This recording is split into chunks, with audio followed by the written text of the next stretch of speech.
It's a great day in Atlanta when we make decisions to come together like this as a group project. The Center for Diversion and Services is about to have a ribbon cutting, y'all. Aren't you happy about that? We've been looking forward to this day for some time since we knocked down the wall together. If you can remember that, it started with a few knocks, and all of us together with our force were able to put a big dent into that wall. And then the construction crews came to do their work to get us to this point. And this is a very, very critical turning point in addressing public safety in Atlanta. I came into office at a time when our city, like many across the nation, were grappled with rising crime rates and residents facing mental health and substance issues. They challenge heightened largely because of COVID-19, the pandemic. Public safety quickly became my top priority, guiding my administration's One Safe City initiative. Over time, it became increasingly clear that our approach to public safety could not be a one-size-fits-all. To make a change, we needed to collaborate with core partners and stakeholders who shared our commitment to finding effective solutions for all Atlantans. And this all started like right at the end of that council term at the end of 2021, where Mayor Lance Bottoms and other leaders talked about this along with the City Council and the Fulton County Commission to get us to this point. And there's leaders in this room that have been here the entire way, and I thank you. I'm proud to acknowledge our partners who have helped make sure that this endeavor became possible. Like, again, our Fulton County government, the Justice Policy Board, Bloomberg Associates, Grady Health System. Thank you, Grady. I got a good report from Grady this morning from these two dynamic duo of ladies right here. The Georgia Justice Project and Policing Alternatives and Diversion Initiatives. We know that substance use and mental health challenges affect many Atlantans and Fulton County residents and play a large part when it comes to homelessness, poverty, and the other socioeconomic factors. It's our responsibility to stand in the gap for Atlanta and Metro Atlanta's most vulnerable residents, those presenting behavioral health issues who require more compassionate and person-centered alternatives to typical policing methods. This crucial understanding was the driving force for our initial partnership with Fulton County to fund and develop this diversion center and its partner center, the Fulton County Behavioral Health Crisis Center, where we cut the ribbon back in August, as you all remember. Through this center, we are ensuring that individuals dealing with these issues receive appropriate care in a space where they feel safe and supported and connected to a network of resources that include counseling and rehabilitation services. This center will serve as a safe and welcoming environment 24/7, complete with a sobering center where people can have their immediate needs met, such as food and clothing, and simply someone to talk to, while also connecting them to long-term resources if needed. A reminder that the city of Atlanta hosts a number of people each and every day, visitors for sporting events, conventions, nightlife, etc. And that the city is a place where people come to convene and do lots of things. So we are the center of all things for the entire region. And so when someone experiences a mental health episode or someone has a situation that they are not able to resolve for themselves, we often are the place where we have to fill in the gap. And I'm grateful for this partnership. So I also must also highlight the Atlanta Police Department's partnership and pivotal leadership in making this center a key resource for Atlantans in need. APD officers will bring residents and visitors to this center and work to identify those who need the center's services rather than taking them to jail. This more community-based shift in our approach is essential for creating a more effective and compassionate public safety ecosystem. The Center for Diversion and Services opens the doors for future collaborations and is a shining example of the amazing things that can happen when we work together, particularly on issues of health and human services and justice. Atlanta truly is a group project. We may be separate agencies, separate companies and organizations, but we all have one goal in mind, and that's to ensure that all of our residents live safe, healthy, and thriving lives. And I want to mention some additional integral partners whose essential support and funding will help enhance our communities through this center. This includes Atlanta Gaslight, Georgia Power, Microsoft's Justice Reform Initiative, and many other dedicated collaborators. Thank you to everyone who had a hand in this project. Your commitment to this cause and our Atlanta and Fulton County citizens is truly commendable, and we're grateful for your partnership. Moments like this remind me of why I ran for office. In church, at Antioch Baptist Church, where I was ordained a deacon, in New Horizon Baptist Church, where I carry out that work, we teach that we were put here to serve the least of these. And that's why this project means so much to me. It's about clothing the naked, feeding the hungry, and lifting up our neighbors when they are in need and they have no one else to turn to versus punishing them unjustly. Together, we're transforming lives and offering hope to those who need it most. Thank you all for being here. And now, before I step away, I am proud to introduce Fulton County Commissioner Khadijah Abdurrahman, who will share more about Fulton County's critical role in this initiative. Khadijah? Thank you, Mayor. I appreciate this opportunity. I want to take this opportunity to recognize our chairman, Rob Pitts. Unfortunately, could not be here today, and also Commissioner Ellis. As the vice chair of Fulton County Commission, it is very important that I let you know that this was a bipartisan project. We had to put the egos up on the shelf. We had to understand that those that will be served here, no one will ask them if they're Republican or Democrat. They won't ask them their gender. They won't ask them any of those questions that, particularly in this society, has a tendency to separate us. So this is a great day in the city of Atlanta, in Fulton County, because this is the fruit of some very hard labor. I also want to take this time to recognize Fred Hoffman. Fred Hoffman, which was Commissioner Ellis' chief of staff, recently passed away. But this was one of the fruits of his labor. He worked very hard with my office and the other colleagues, but he really had a heart and wanted to see this to come to fruition. So I want to take that time to recognize him. Like the mayor says, group project, it takes a village to serve the community. Our mission here is one that is crystal clear, that we want to provide alternatives to incarceration. And we also want to address the root causes. This is a full circle moment for me in that when I came in, this was pretty much brought to me. And even though I had some reservations as a baby commissioner, like some said, I wanted to make sure that I address at the county level, what are the roots to over-incarceration? What are the roots to homelessness? What are the roots that affect our behavioral health department? What are the roots that all lead to here? And it is the travel that I did to what I call the silver model, the bronze model, the gold model. I almost felt like I needed to don a graded hospital badge because I spent so much time with them. But what we found out was when we work together collectively as a village, we can get the job done. And what I'm asking you all today is to understand that this is truly a village effort.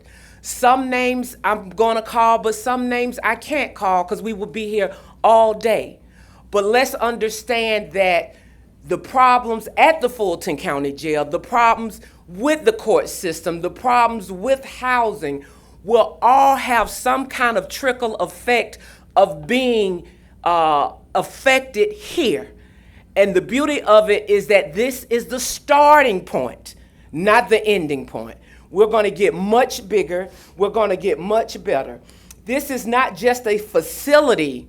It is a promise to respond to those in crisis with the understanding and solutions and not punishment.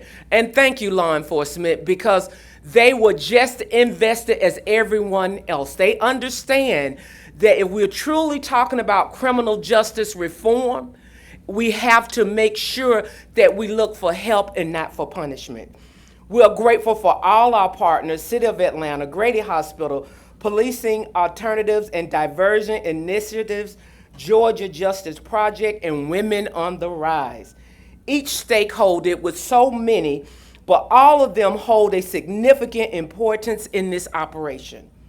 In addition to this effort, like the mayor said, Fulton County made history once again by opening the first publicly funded behavior health crisis center. But please understand, there will be more to come, because we will advocate and understand that the only way we will attack homelessness, the only way we will attack over incarceration, the only way we will attack the ills of society is not to incarcerate, but to get help.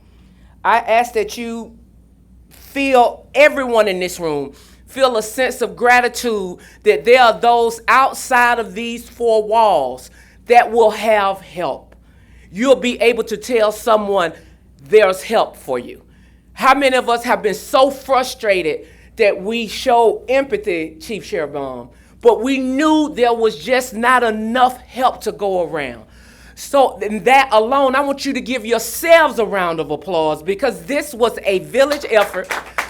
We could not do it, and ultimately, it is those that are outside of this wall that it will help. In closing, I want to say we are a county investing in saving the lives of individuals and a viable future for our communities. We pledge to help the City of Atlanta and the mayor and all of the surrounding cities to make sure that is what's good for one end of Fulton County is good for another side of Fulton County. We are building an eco-support system for behavioral health. Incarceration is not the only answer for those who need resources. The 24-bed, 16 observation chair center provides behavioral health crisis services for 24 hours, 7 days a week, and is expected to serve at least 5,000 people each year. As I close, I want to say I am so excited, but understand this is the beginning of answering the call to make sure that we give people help and not punishment, to make sure that our sheriff has an alternative, our DA has an alternative. Those that are serving in the law enforcement can go to work every day knowing there's somebody that they can help instead of incarcerate. Thank you to all of the partners. Let us rejoice in the day that the Lord has made, and we are glad. Be blessed. And my good brother and friend, I know you don't recognize him, but he's my brother from another mother, John Harper from Grady. I'm sorry, John. Thank you, Commissioner. Thank you, Mayor. It's great to be with you, and good afternoon, everyone. Grady is proud to be a partner with the City of Atlanta and Fulton County to serve as operator of the Center for Diversion and Services. At Grady, our core mission is to provide health and well-being for our community, and this includes their mental health. The Diversion Center will provide a necessary alternative for people who were headed to jail, for people who encounter police due to being unhoused, experiencing mental health or substance use issues, and for those who are living in poverty. These are all healthcare issues, not criminal issues. The Diversion Center is an innovative approach to public safety and wellness. Using a person-centered, holistic approach, the center will work to end the cycle of arrest and jailing by addressing the underlying needs of community members facing these challenges. Guests will be greeted by peers 24 hours a day, 7 days a week, who will talk to them to understand their circumstances and make sure their immediate basic needs are met. Guests will have access to amenities like showers, laundry, and a food pantry. Based on the needs and obstacles identified by the guest, a long-term plan will be developed, including health and behavioral health care, legal support, housing, case management, and help in accessing all of these benefits. Referrals will be made for ongoing services, and guests will be connected to partner organizations available on site at the center. 14% of admissions to the psychiatric emergency room at Grady are brought in by police who make contact with individuals experiencing quality of life issues. Until now, the officers may not have had any choice but to take the individual to jail. But they have no other option but to bring them to Grady in that case. The Diversion Center will offer an alternative location, potentially freeing up 130 psychiatric emergency room beds a month at the hospital. We are grateful to the City of Atlanta and Fulton County for their continued trust and partnership. We appreciate the ongoing collaboration with community partners including PAD, Georgia Justice Project, and Women on the Rise. I also want to recognize Ann Hernandez, Marcy Trimble, Karen Sutton, and the rest of Team Grady who are making this happen. I have to add that Marcy and I were talking earlier, this has been a dream of hers for years. And I can also recall a conversation I had with Dick Anderson, I don't know how many years ago, it's all run together, about the need for this type of service in Atlanta and for Fulton County residents. The Center for Diversion and Services will be a major step toward addressing our community's unmet mental health needs, improving the quality of life for individuals who have come through these doors and connecting them to the resources they need to meet their highest potential for health. And so with that, I'd like to introduce the Honorable Robert McBurney, Superior Court Judge, Atlanta Judicial Court, and co-chair of the Judicial Policy Board. Thank you.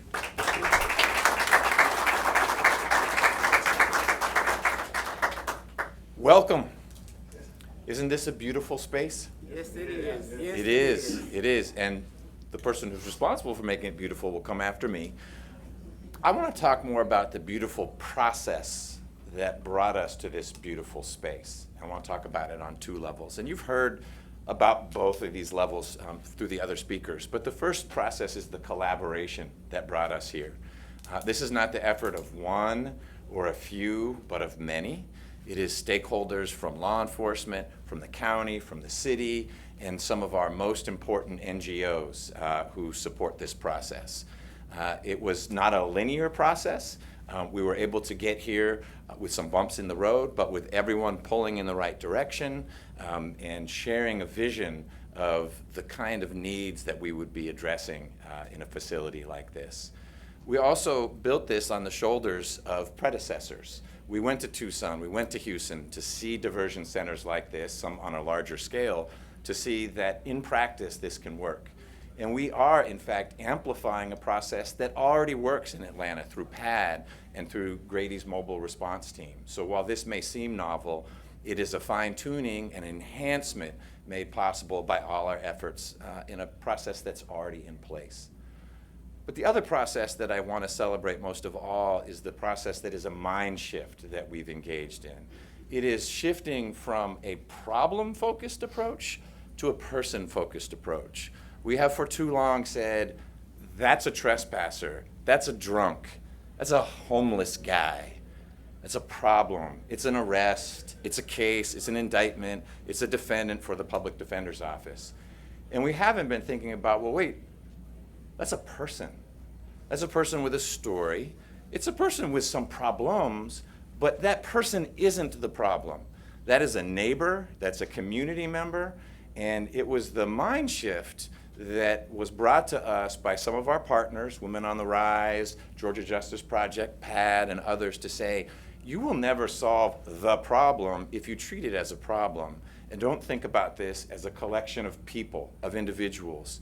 And until you address their needs, be it a mental health crisis, being unhoused, extreme poverty, discrimination, all of the above, then we're going to have the familiar faces that we have at our jail all the time. People who are arrested 20, 30 times a year, because back in the day, that was the only option for the chief's team, is that they would get that call and they'd say, this is someone who needs help, but the only help I can give is to take you to the jail.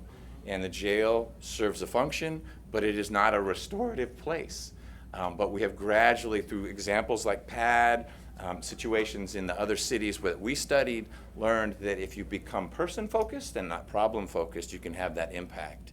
I have been so impressed with the adaptations that the police department has been making, because that involves retraining every single of the hundreds and hundreds of officers to say, when you encounter someone, don't just think about handcuffs on and what's the citation going to say, what's the code section, what's the ordinance violation.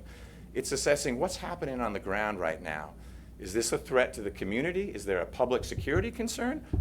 That's what jail's for, and we've got lots of beds there. Is this someone who's in crisis, who is mostly a threat to himself or herself? That's the diversion center. That's why we built this space. That's why we have this space. And as beautiful as it is, you're seeing right now, it's a little cozy. This is the next step in a process that will continue. We have our crisis center that was opened that won't be law enforcement directed. We have this, it will be a success, and my hope is within a few years, we outgrow it. We outgrow it, and we need a bigger space. And we have the team, we have the collaboration, city and county, to make 2.0 Diversion Center in a different location, probably not the basement of a jail, but we take the space we can get. But this is a process that is ongoing, and I am so grateful to have been a part of it. It brought together big business, philanthropy. Not enough has been said about the Bloomberg Foundation and its steering hand in all this, and then all the local stakeholders. It's been bumpy, but boy, if I had a third option on the ballot on Tuesday to who should be running the show, I would pick the people in this room collectively than the other two choices. I mean, we make beautiful things happen, and I am honored to have been a part of it, to have worked with my colleague and co-chair, Councilmember Hillis, and I hope that we all continue to lean into this process to make it work here and see what 2.0 looks like. And with that, I'm going to hand us over to the man who made this place look so beautiful. Thank you. Thank you. Good afternoon. I'm Robert Witherspoon, Public Art Program Manager for the City of Atlanta Mayor's Office of Cultural Affairs. And on behalf of Camille Russell Love, our Executive Director, we welcome you all here today. Sharing the sentiments of my esteemed colleagues and civic leaders who spoke before me, we are so pleased that you could join us today for an official ribbon cutting of such an important facility for the people of Atlanta.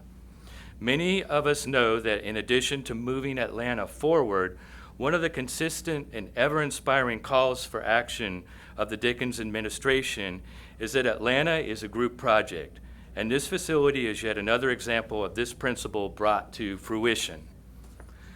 Through a cross-collaboration with city departments such as the Mayor's Office, Department of Enterprise and Asset Management, the Department of Corrections, and working with Fulton County, Grady Health Systems, Bloomberg Foundation, local artists, and the Policing and Alternatives and Diversion Initiative, we were able to complete this facility and incorporate artworks that illustrate the purpose of this program while highlighting the talents of individuals who often navigate through society unheard and unseen. On the exterior of the building here, we have a beautiful mural entitled Hope by Sarah Emerson, who was selected from an open RFP process. Sarah is an Atlanta-based artist whose paintings and installations present viewers with highly stylized versions of nature that combine geometric patterns and mythic archetypes to examine contemporary landscapes. Sarah's mural design implies the transformational change, or that transformational change is difficult, and the wave can be tumultuous, sometimes looping and crashing back and forth in the dark, but with hope and persistence, there's a possibility for new growth and reformation. The word hope is placed at the highest point of the mural, so it's visible from the street, beyond the perimeter of the fenced-in courtyard. Once inside the courtyard, viewers can see the word hope rising out of a colorful wave of new growth and foliage that sprung out of a dark pool. On the interior of the center, we have more extraordinary artworks curated by Amber Inadehi, a multidisciplinary artist and wellness specialist who integrates navigating complicated grief, anxiety, and depression into her therapeutic art workshops. By collaborating with artists affected by the justice system, individuals with disabilities, and refugees, Amber creates trauma-informed spaces for healing and self-expression. Her unique approach emphasizes the transformative potential of creative expression in fostering both personal and collective healing. The interior collection of works is called The Metamorphosis of Hope, an Exploration of Post-Traumatic Growth. And this is inspirational in more ways than one, because through a series of immersive workshops over the past year, Amber worked specifically with incarcerated persons, formerly incarcerated persons, formerly unhoused persons, and people experiencing mental health issues to create this phenomenal collection of 13 works here in the interior. At this time, I'd like to recognize our artists if they are present. Be recognized. Our outdoor muralist is Sarah Emerson. Our interior project leader is Amber Inadehi. Lewis Jackson participated, The Lioness Tree, Leonard Chapman, Teek Siaya Wilson, Alana Stanton, Kenny Allen, Day Delat, who I know is here in the audience, Courtney Ward, and Chad Merrill. So thank you to all the artists, and let's give them a round of applause.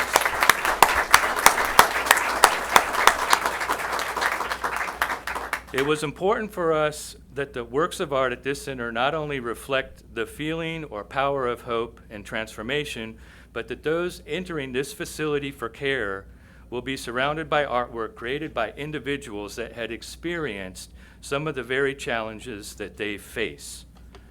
To quote one of our metamorphosis artists, Chad Merrill, who is currently incarcerated, he said, "I was painting with an attitude of parting with my grief and leaving it all on paper. That painting came from a moment of uncertainty, and I wish I could say different, but the truth isn't always pretty.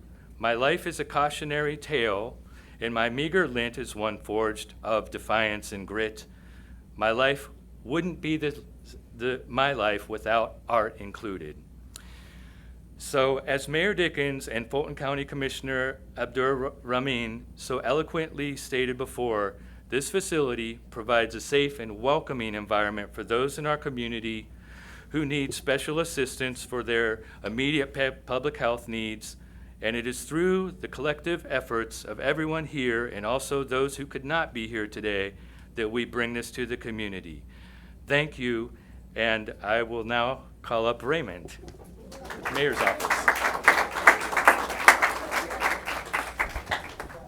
Good afternoon, everybody. So that concludes this. This room is so tight, so all of my media, we're heading out to the mural now to do the ribbon cutting. 1, 2, 3, cut!